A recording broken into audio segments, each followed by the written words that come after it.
예배 자리에 오신 여러분 모두 우리 주님의 이름으로 축복합니다. 옆에 분들과 함께 인사하겠습니다. 반갑습니다. 사랑하고 축복합니다. 감사합니다. 이 시간 하나님께서 우리에게 주시는 말씀 먼저 봉독하도록 하겠습니다. 구약성경 호세아서 2장 14절부터 오늘 말씀 되겠습니다. 호세아서 2장 14절부터 23절까지 제가 먼저 우리 하나님의 말씀을 받들어 읽겠습니다. 그러므로 보라, 내가 그를 타일러 거친 들로 데리고 가서 말로 위로하고 거기서 비로소 그의 포도원을 그에게 주고 아골 골짜기로 소망의 문을 삼아 주리니 그가 거기서 응대하기를 어렸을 때와 애굽 땅에서 올라오던 날과 같이 하리라. 여호와께서 이르시되 그날에 내가 나를 내 남편이라 일컫고 다시는 내 바알이라 일컫지 아니하리라. 내가 바알들의 이름을 그의 입에서 제거하여 다시는 그의 이름을 기억하여 부르는 일이 없게 하리라. 그날에는 내가 그들을 위하여 들짐승과 공중의 새와 땅의 곤충과 더불어 언약을 맺으며 또 이 땅에서 활과 칼을 꺾어 전쟁을 없이 하고 그들로 평안히 눕게 하리라. 내가 네게 장가들어 영원히 살되 공의와 정의와 은총과 긍휼이 여김으로 네게 장가들며 진실함으로 네게 장가들리니 내가 여호와를 알리라. 여호와께서 이르시되 그날에 내가 응답하리라. 나는 하늘에 응답하고 하늘은 땅에 응답하고 땅은 곡식과 포도주와 기름에 응답하고 또 이것들은 이스라엘에 응답하리라. 내가 나를 위하여 그를 이 땅에 심고 긍휼히 여김을 받지 못하였던 자를 긍휼히 여기며 내 백성 아니었던 자에게 향하여 이르기를 너는 내 백성이라 하리니 그들은 이르기를 주는 내 하나님이시라 하리라 하시니라. 아멘. 1968년 서울 국도극장에서 처음 개봉되어서 종전의 히트를 기록한 영화가 있었습니다. 그 이후에 4편까지 연이어서 속편이 나올 정도로 엄청난 한국 영화사에 기록을 남긴 인기를 끌었던 화제의 영화가 바로 미워도 다시 한번이라는 영화였습니다. 오늘 그 영화 이야기를 제가 하려는 것은 아니고요. 그 제목이 오늘 말씀을 함축하기에 아주 인상적으로 떠올랐습니다. 유대 문화에 있어서 그들의 삶을 지탱하는 가장 중요한 가치, 그 가치는 두 가지로 함축되어지는데 명예와 수치라고 하는 개념입니다.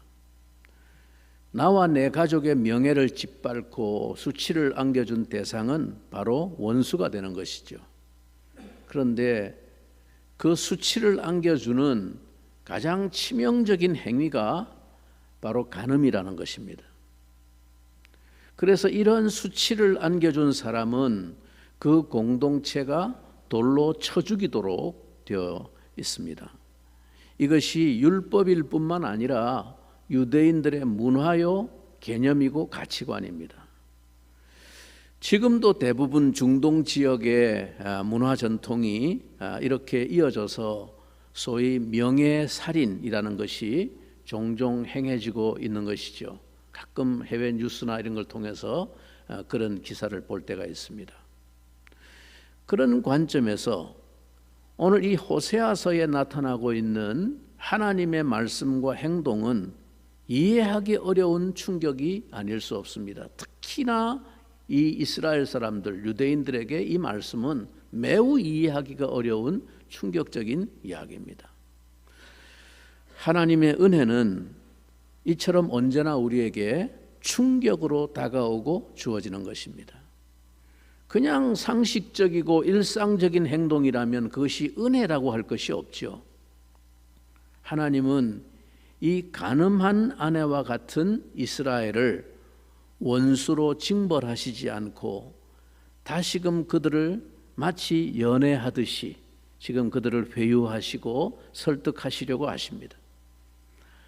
자기에게 수치와 모욕을 안겨준 원수 같은 사람에게 오히려 그 마음을 얻으려고 안달하고 매달리는 것이 지금 하나님이 보여주고 있는 이 호세아서에 나타나고 있는 하나님의 마치 쓸개 빠진 사람 같은 그런 사랑입니다. 그러므로 보라, 내가 그를 타일러서 거친 들로 데리고 가서 말로 위로하고, 하나님이 그를 데리고 나가는 것이 어디입니까? 거친 들이라고 말합니다. 왜 하나님은 이스라엘을 거친 들로 데리고 나가실까요? 거친 들 말 그대로 말하면 광야입니다. 이 광야라고 하는 곳은 이스라엘에게 어떤 영적인 메시지를 가진 장소일까요? 이스라엘에게 있어서 광야라고 하는 곳은 언제나 그들이 하나님과의 관계에서 처음 역사가 시작되었던 그 과거를 상기시키는 곳입니다. 즉 그들을 애굽의 잔인한 종살이에서 건져내었던 그 때를 상기시키십니다. 하나님은 이스라엘을 그 광야로 데리고 가셔서 그 처음 사랑의 언약을 다시 회복하고 그 관계를 다시 시작하고 싶어 하신다는 겁니다. 그런데 이 거친 들이란 말 그대로 광야, 즉 풍요와 번영과는 정반대되는 아무것도 기대할 것이 없고 건질 것이 없는 메마른 땅, 그게 거친 들입니다. 그게 광야입니다. 지금 이 풍요와 번영이 신이 되어 있는 이 가나안의 삶 가운데서는 자기들 나름대로 믿는 바가 있고 마음속에 확신이 있기 때문에 하나님의 말씀이 귀에 들어오지 않는다는 것입니다. 그래서 하나님은 이제 그들을 아무것도 붙들 것이 없는 거친 들로 데리고 나가셔서 다시 말씀하시겠다는 것입니다. 그들이 붙들고 연애하고 의지하던 모든 것을 다 잃어버리고 아무런 희망이나 기대를 가질 것이 없는 빈 들과 같은 곳에서 그들에게 하나님이 다정하게 위로하며 그 마음을 새로이 돌이켜 보겠다고 하시는 말씀입니다. 여러분, 거친 들은 우리의 신앙에 있어서 대단히 중요한 의미를 가진 하나님의 특별한 장소입니다. 우리 인생은 거친 들이 아니고서는 하나님을 경험하지 못하고 하나님께 주목하지 않습니다. 볼 게 너무 많기 때문에. 우리는 거친 들이 아니고서는 도무지 신앙이 훈련되지 않는 인생들입니다. 그게 이스라엘의 모습이에요. 여러분, 하나님께서 이스라엘을 처음 애굽 땅에서 구원해 내실 때 왜 하필 쉽고 빠른 길을 버려두고 해변길 그 대로를 따라가면 일주일이면 들어가는 가나안 땅인데 왜 그 길을 가지 않고 돌아서 긴 40년 세월을 광야길, 사막길로 돌고 돌아서 그들을 인도하시기로 계획하셨을까요? 하나님은 이 광야에서 40년 동안 말씀으로 그들을 가르치시고 타이르셨습니다. 여러분들은 성경을 통해서 그들의 역사를 잘 알고 있지 않습니까? 얼마나 지독히도 마음이 완고하고 돌같이 굳은 사람들이었습니까? 그토록 수많은 말씀과 역사를 경험하면서도 그토록 틈만 나면 자기들 욕망대로 아우성치고 신앙으로 길들여지지 않는 그 강팍한 인생들 아니었습니까? 그런데 하나님께서는 40년 동안 그들을 말하자면 병 주고 약 주고 어르고 뺨치고 달래고 가르쳐서 온갖 속을 다 끓이시면서 마침내 그들을 사람 만들었습니다. 그들이 그 광야 40년의 삶을 통해서 깨닫게 된 신앙이 뭡니까? 그 광야란 그들이 스스로 무엇을 어찌해 볼 수 있는 것이 아무것도 없는 곳입니다. 인간의 힘과 재주가 아무 쓸모가 없는 것입니다. 재주 있으면 뭐합니까? 할 게 없는데. 농사도 할 수 없고 노력으로 수확을 얻을 수 있는 것도 아닙니다. 오직 하늘을 쳐다보는 것밖에는 달리 아무런 길이 없는 곳이 그게 광야입니다. 그래서 그들은 그곳에서 마침내 모든 인간의 교만과 욕망과 고집을 내려놓고 비로소 하나님의 음성을 듣기 시작했습니다. 그리고는 비로소 그들은 하나님이 그 아무것도 없는 거친 들에서 얼마나 가슴 메이는 사랑으로 신실하게 그들의 모든 것이 되어주셨는지를 깨닫게 되었습니다. 야훼 하나님이 진실로 자신들의 모든 것에 모든 것이 되심을 알게 되었고 그 사랑의 언약에 대해서 얼마나 신실한 분이신지를 알게 되었던 것이죠. 40년을 지나면서 광야에서 오직 하나님의 말씀을 따라 걷는 동안 내일 양식을 위해서 내가 안달하고 욕심을 내지 않아도 매일의 만나는 그분의 신실하심으로 언제나 풍족히 주어졌습니다. 그래서 여러분, 구약 역사 전체를 통틀어서 구약 역사상 하나님과 가장 이상적인 관계를 가졌던 세대는 바로 이 광야를 지나온 세대였습니다.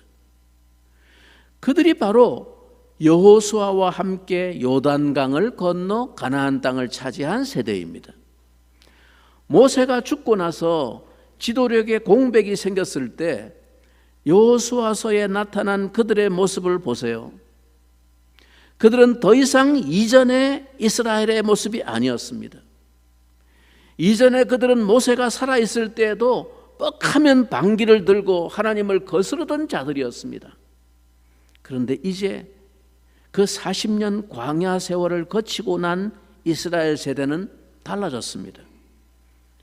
오히려 요단강을 앞에 놓고 어찌할 바를 몰라 두려워하고 있는 여호수아에게 오히려 그 백성들이 다가와서 용기를 주면서 당신이 명하는 대로 다 우리가 행하겠다고, 그러니 힘을 내라고 오히려 여호수아를 격려하고 있습니다. 그들은 범람하고 있는 요단강 앞에 딱 섰을 때도 더 이상 옛날에 모세와 함께 참 홍해 앞에 섰을 때 그 이스라엘의 모습이 아니었습니다. 더 이상 동요하거나 불안도 없었고 여호수아를 통해서 하나님이 지시하시는 말씀대로 담담히 요단강의 믿음의 발을 담그고 나아갔습니다. 그러면서 벌어지는 하나님의 역사를 목도했습니다. 가나안 땅에 발을 들여놓았을 때에도 그 무시무시한 가나안 족속의 도성이 지척에 보이는 바로 그 길갈 광야에서, 평야에서 하나님이 말씀하시는 대로 온 이스라엘이 태연하게 할례를 행하고 들어 누웠습니다. 바로 앞에 여리고성이 있는데 다 자빠져 누워있는 동안에 나와서 그냥 쓸어버리면 다 죽는데, 그런데 두려워하지 않고 다 누워서 할례 받고 누워 있었어요. 하나님이 그 철옹성 여리고 앞에서 사람의 생각으로 이해할 수 없는 전술을 말씀합니다. 그냥 너희는 아무것도 하지 말고 돌기만 돌아라. 그대로 그냥 군소리 없이 7일 동안 돌았습니다. 이렇게 하나님과 완전히 하나가 되어서 움직였던 세대는 이스라엘 역사에 다시 없었습니다. 이게 유일한 세대였습니다. 그 여호수아 이후에 그 가나안 전쟁의 역사를 알지 못하는 세월이 지나고 나서 태어난 다음 세대부터 다시 문제는 시작되었습니다. 그래서 이어지는 사사기의 역사는 전쟁을 알지 못하는 세대에 관한 영적인 비극의 이야기들로 시작되지 않습니까? 전쟁을 알지 못하는 세대는 곧 광야를 알지 못하는 세대라는 말입니다. 사실 그 이후에 이스라엘에 이어지는 역사를 보세요. 구약 성경 그 이후의 이야기를 다 보세요. 언제나 이 영적인 위기와 불안의 연속이었습니다. 광야를 알지 못하는 세대의 이스라엘 백성들에게 가나안 땅에서의 삶이란 너무도 엄청난 유혹이었습니다. 가나안의 삶은 풍요와 번영이 신이었고 제한되지 않는 욕망이 허용되는 종교였고 그것이 신앙의 내용이었습니다. 그게 가나안의 종교였습니다. 그들에게 종교와 제사는 그것을 위한 길이었고 방편이었습니다. 말씀만 들어야 하는 여호와 신앙보다는 훨씬 더 현실적이고 실제적이고 매력적으로 보였습니다. 가나안에서 비와 풍요의 신이라고 알려진 바알은 이스라엘의 삶에 지대한 영향을 미친 엄청난 유혹이었습니다. 여러분, 사실 그때나 지금이나 인생들에게 이 풍요의 유혹보다 더 강력한 유혹이 어디 있습니까? 뭐니 해도 사실 머니가 사람들의 욕망을 붙잡고 있는 끈 아닙니까? 이것을 유지하게 하고 지탱해주는 맘몬이라고 하는 신보다 더 매력적인 신이 사람들에게 어디 있습니까? 그러한 바알의 매력은 이스라엘의 영적인 간음을 자극하는 충분한 힘이 되었습니다. 그래서 당시 이스라엘 사람들이 붙잡았던 신앙을 잘 드러내주는 말씀이 이런 것입니다. 여러분 16절 17절을 한번 보세요. 여호와께서 이르시되 그날에 네가 나를 내 남편이라 일컫고 다시는 내 바알이라 일컫지 아니하리라. 내가 바알들의 이름을 그의 입에서 제거하여 다시는 그의 이름을 기억하여 부르는 일이 없게 하리라. 자, 여러분 이게 무슨 말입니까? 이스라엘 백성들의 지금 신앙은 여호와 신앙과 바알 신앙이 짬뽕이 되어 있었습니다. 명목상으로는 여호와 교인인데 야훼 교인인데 그 신앙의 내용은 사실상 바알 신앙이었다는 겁니다. 껍데기는 기독교인인데 그 속에 든 신앙의 내용은 가만히 들여다보면 바알식으로 하나님을 믿는 겁니다. 그게 바로 기복신앙이라는 겁니다. 자기는 하나님을 믿는다고 생각하는데 완전히 자기 욕망과 생각대로 신앙을 붙잡고 있는 것이죠. 이런 신앙으로 소위 자기 확신에 너무 견고하게 굳어져 있어서 하나님의 말씀이 귀에 들리지 않는 겁니다. 실제로 그들은 하나님과 바알을 하나로 생각하기까지 했습니다. 그래서 하나님을 바알이라고 부르기도 했습니다. 그게 그거라고 생각했습니다. 왜냐하면 마음속에 들어있는 것이 온통 바알이기 때문이죠. 하나님께 기도하다가 급하면 바알을 불렀어요. 내 바알이라. 그들은 신앙은 결혼 관계와 같이 언약의 관계임을 잊어버렸습니다. 그래서 신앙이란 자기 욕망과 소원을 위한 수단과 방편으로 이해했던 것이죠. 사실 인간이 만든 모든 종교는 신앙의 본질이 그렇습니다. 그렇기 때문에 자기 필요에 따라 이해관계에 따라 얼마든지 그 대상을 바꿀 수도 있는 것이죠. 당시 사람들은 상황에 따라 얼마든지 신을 바꾸는 것을 쉽게 생각했습니다. 아, 이 신이 좀 더 센 신인 것 같아 보니까. 그럼 그 다음부터 그 신을 믿는 거예요. 경우에 따라서 더 적합하고 유용한 신이 얼마든지 다양하다고 생각하기 때문이죠. 오늘 우리의 문제도 바로 이것입니다. 오늘날 기독교인이라는 사람들은 굉장히 많습니다. 다들 자기가 하나님을 믿는 사람이라고 생각합니다. 그러나 그 신앙이라는 것이 마치 부부 관계의 언약처럼 그 대상과의 신실한 인격적 신뢰와 헌신의 관계인지 아니면 자신의 기대와 소망을 위한 일방적인 방편으로 하나님을 붙드는 것인지 이게 사실 혼미하게 뒤섞여 있는 사람들이 너무나 많은 것 같습니다. 신앙은 사랑과 같은 개념입니다.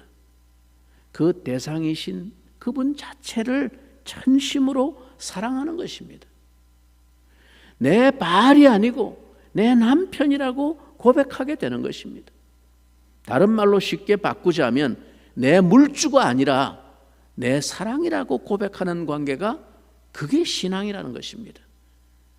내 필요를 채워주는 내 물주 하나 붙드는 거예요. 그게 신을 섬기는 사람들의 기본적인 생리였다는 거예요. 가나안의 종교가 그것입니다. 물주가 필요해서 남편을 선택한 여자는 그 남편이 자기 욕망대로 움직여주지 않을 때, 채워주지 않을 때 다른 물주를 찾아서 다른 남자에게 몸과 마음을 팔 수 있습니다. 김중배의 다이아몬드가 그렇게 좋았다란 말이냐? 이게 음란이고 간음이죠. 우리의 신앙도 그러하다는 것입니다. 신앙은 단지 우리의 삶에 신이라는 존재가 필요해서 믿거나 또 어떤 기대하는 복을 받을까 싶어서 무조건 믿는 것이 아닙니다. 신앙은 그분을 아는 것입니다. 그래서 그분을 사랑하는 것입니다. 신앙은 하나님 그분이 온 천하의 주인이시며 이 모든 것을 만드신 분이시라는 것을 알기 때문에 이 세상에 피조되어진 그 어떤 것에도 매이지 않고 지배당하지 않으며 그것들에게 마음을 빼앗기지 않겠다고 약속하는 것입니다. 오직 서로에게 신실하기로 언약한 부부관계와 같다는 것입니다. 내가 바알들의 이름을 그의 입에서 제거하여 다시는 그의 이름을 기억하여 부르는 일이 없게 하리라. 이 말씀은 하나님께서 이러한 자기 중심적인 물주 신앙을 얼마나 역겨워하시는지 그 심정을 잘 보여주는 말씀입니다.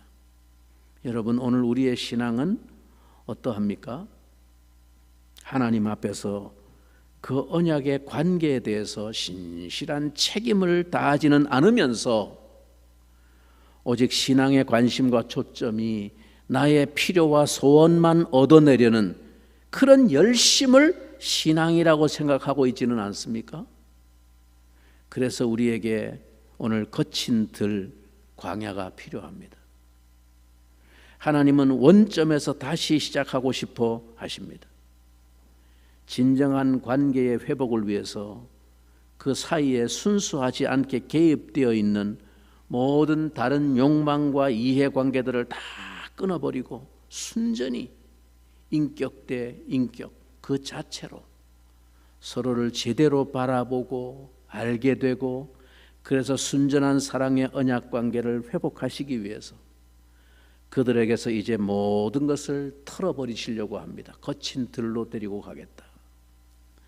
그래서 이제 이 호세아 시대에 영적인 타락이 극에 달한 이 이스라엘 백성들에게 하나님이 다시 거친 들로 데리고 가셔서 그들의 마음을 향해서 말씀하시겠다는 의미를 여러분 이해하시겠습니까?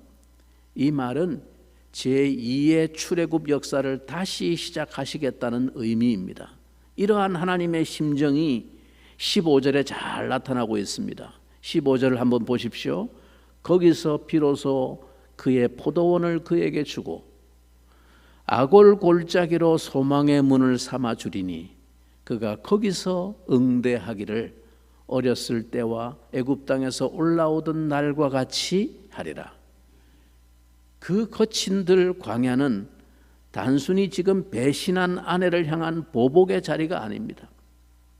거기서 하나님은 우리 마음에다가 호소하시고 말씀하셔서 비로소 우리로 하여금 하나님 그분을 제대로 주목해 보도록 하실 것입니다.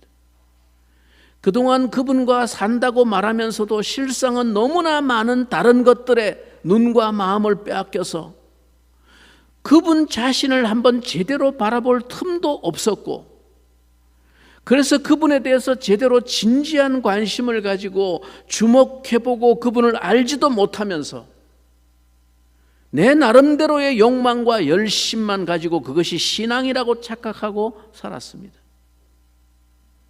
그래서 이제 하나님이 거친 들로 데리고 나가서 오직 그분만 바라보고 내 삶의 진정한 동력과 보장이 무엇인지를 깨닫게 하시고 거기서 비로소 우리에게 뭘 주신다고요?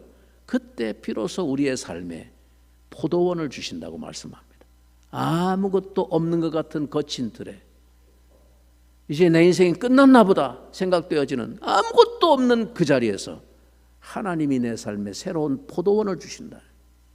아골 골짜기와 같이 절망의 죽음의 골짜기에서 소망의 문이 보이게 열어주신다고 말씀하시는 것입니다. 미워도 다시 한 번이라는 것이죠. 이러한 집요한 하나님의 사랑이야말로 깨어진 관계를 회복하는 유일하고도 결정적인 원동력인 것입니다. 가나안 땅에서 여러분 가장 귀한 나무는 포도나무입니다. 그래서 성경에 보면 포도나무 비유가 많이 나오는 거예요. 포도원 이야기, 포도나무 이야기가 많이 나오는 가장 귀한 나무입니다. 그래서 포도나무와 포도주는 이스라엘 백성들에게 곧 기쁨의 상징이었습니다. 그래서 거기서 그들에게 포도원을 주겠다고 하는 이 말은 그 광야에서 비로소 그들에게 진정으로 기쁨을 회복시켜 주시겠다는 말씀입니다. 그분의 말씀을 듣게 되고 그분께 주목하게 되는 그곳은 아골 골짜기와 같은 고통의 자리도 소망의 문이 열리는 것입니다.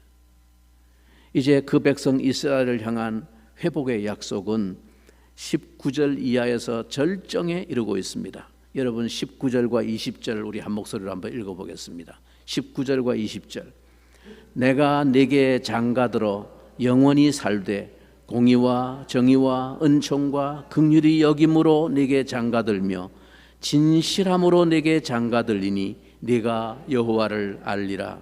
여기 장가든다라는 단어는 재혼하는 경우에는 해당하는 말이 아닙니다. 여기 장가든다고 하는 원문의 단어의 의미는 순결한 신부와 함께 결혼하는 혼인을 말합니다. 그야말로 순결한 처녀에게 장가드는 새 혼인을 일컬을 때 하는 말입니다. 즉 그 음란한 고멜과 같은 아내의 죄를 용서하고 덮어둔 채 인내하고 그냥 다시 사는 것이 아니라 전혀 과거가 없는 순결한 처녀로 우리를 맞이하신다는 말씀입니다. 즉 과거의 내 고멜과 같은 과거를 주님께서 그냥 그래 내가 덮어둔다 그냥 그렇게 하고 사는 게 아니고 그냥 봐주고 사는 게 아니고 마치 아무것도 없었던 것처럼 내 과거가 없었던 것처럼 다시 하나님의 사랑으로 나를 순결한 그의 신부로 주님이 맞이해 주신다는 말씀이죠. 고멜과 같이 더러워진 우리를 순결한 처녀로 영접한다는 것이 믿어집니까? 이러한 하나님의 사랑이 마침내 우리에게 놀라운 결과를 이루게 되는데 그것이 무엇일까요? 진실함으로 내게 장가들리니 그 결과가 뭡니까? 네가 여호와를 알리라. 네가 여호와가 어떤 분인지를 알리라. 네가 여호와를 알리라. 우리는 비로소 그 설명할 수 없는 사랑을 통해서 그분을 정말로 깊이 제대로 알게 됩니다. 그를 안다는 것은 그를 사랑한다는 것과 같은 말입니다. 하나님을 신앙한다는 것은 그렇게 그분을 사랑하는 일입니다. 온 마음을 다해서 그에게 신실하며 충성하는 자로 사는 것이죠. 사랑하는 형제자매 여러분, 가시로 내 길이 막히고 내 욕망의 길에 담이 쌓일 때, 길이 막힐 때, 그리고 하나님이 내 인생을 거친 들로 데리고 나가실 때 우리는 아직도 그분이 나를 향해 품고 계시는 절절한 희망과 기대를 볼 수 있기를 바랍니다. 아직도 내 마음을 얻기 위해서 고멜과 같은 나이인데도 불구하고 아직도 내 마음을 얻기 위해서 설득하시고 다이르시고 위로하시고 그 마음에 속삭이시는 하나님의 음성을 들을 수 있기를 바랍니다. 더 이상 그분을 내 바알이라 내 욕망을 채워주고 내 문제를 해결해 줄 수 있는 능력자, 내 물주라고 하지 않고 내 남편이라, 내 사랑이라 고백하는 그런 신앙으로 공의와 정의와 은총과 긍휼과 진실함으로 내게 장가드시는 그분의 놀라운 은혜를 누리시게 되기를 바랍니다. 신앙은 바로 이처럼 놀라운 은혜, Amazing Grace, 놀라운 은혜를 깨달은 자로 살아가는 것, 그것이 신앙입니다. 그래서 신앙은 언제나 그것을 고백합니다. 나의 나 된 것은 오직 하나님의 은혜로 된 것이라. 아, 하나님의 은혜로 이 쓸데없는 자 왜 구속하여 주는지 난 알 수 없도다. 이 고백 때문에 그분 자신 외에는 그 어떤 다른 것에도 내 마음을 빼앗기지 않는 자로 살아가는 그 자유함과 행복, 그것이 하나님을 믿는 신앙입니다. 이 새로운 차원의 신앙의 기쁨과 행복이 여러분 모두에게 충만하시기를 간절히 축원합니다. 우리 이 시간 같이 이 하나님의 사랑을 가슴에 한번 깊이 묵상하면서 우리 시간 함께 하나님 앞에 기도하겠습니다. 그 사랑에 보답하는 자로, 걸맞는 자로 내가 참으로 하나님 이제는 어떤 분이신지를 알고 그 사랑에 감격해서 오직 하나님 외에 다른 것에는 내 마음을 두지 않는 자로 순결한 하나님의 신부로 살기를 원합니다. 우리에게 그 은혜를 주시옵소서. 우리 같이 한번 한 마음으로 기도하겠습니다. 존귀하신 주 하나님, 우리 아버지 감사합니다.